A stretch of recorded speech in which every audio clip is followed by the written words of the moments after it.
Over the next few days, prominent scholars of the African American religious tradition from several different disciplines, theologians, church historians, ethicists, professors of Hebrew Bible, homiletics, hermeneutics, and historians of religions, those scholars will join in with sociologists, political analysts, local church pastors, and denominational officials to examine the African American religious experience and its historical, theological, and political context. The workshops, the panel discussions, and the symposia will go into much more intricate detail about this unknown phenomenon of the black church than I have time to go into in the few moments that we have to share together. And I would invite you to spend the next 2 days getting to know just a little bit about a religious tradition that is as old as, and in some instances, older than this country. And this is a country which houses this religious tradition that we all love, and a country that some of us have served.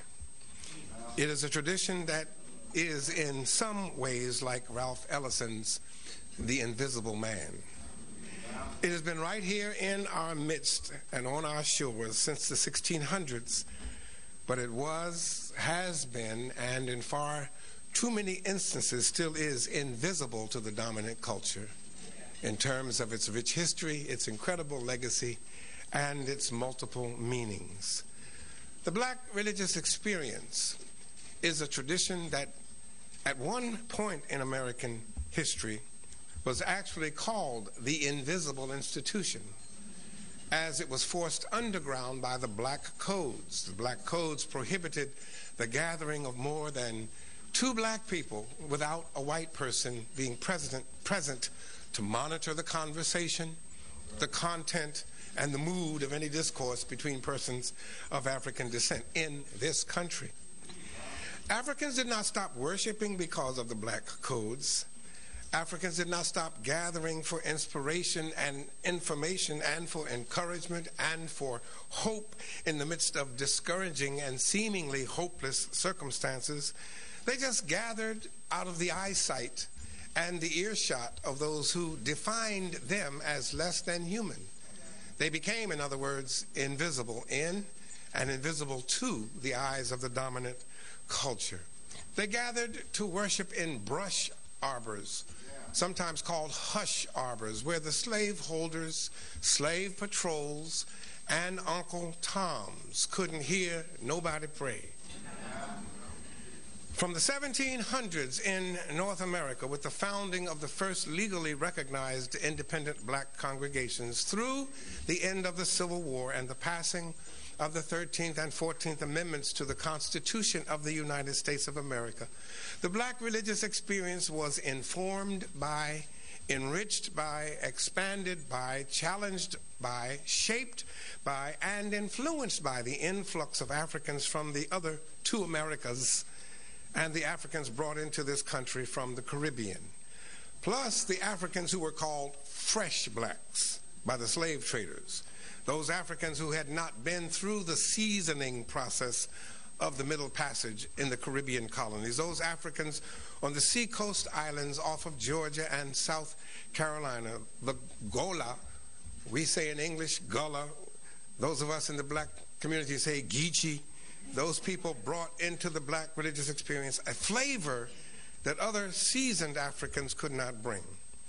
It is those various streams of the black religious experience which will be addressed in summary form over the next 2 days. Streams which require full courses at the university and graduate school level and cannot be fully addressed in a 2-day symposium, and streams which tragically remain invisible in a dominant culture which knows nothing about those whom Langston Hughes calls the darker brother and sister.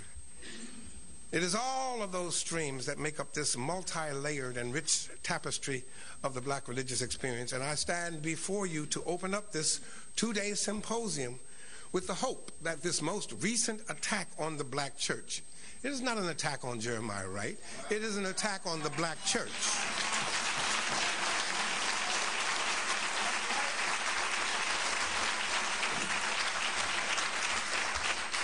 As the vice president told you, that applause comes from not the working press. The most recent attack on the black church. It is our hope that this just might mean that the reality of the African American church will no longer be invisible. Maybe now, as an honest dialogue about race in this country begins, a dialogue called for by Senator Obama, and a dialogue to begin in the United Church of Christ among 5,700 congregations in just a few weeks. Maybe now, as that dialogue begins, the religious tradition that has kept hope alive for people struggling to survive in countless hopeless situations, maybe that religious tradition will be understood, celebrated, and even embraced by a nation that seems not to have noticed why 11 o'clock on Sunday morning has been called the most segregated hour in America. We have known since 1787 that it is the most segregated hour. Maybe now we can begin to understand why it is the most segregated hour. And maybe now we can begin to take steps to move the black religious tradition from the status of invisible to the status of invaluable. Not just for some black people in this country, but for all the people in this country.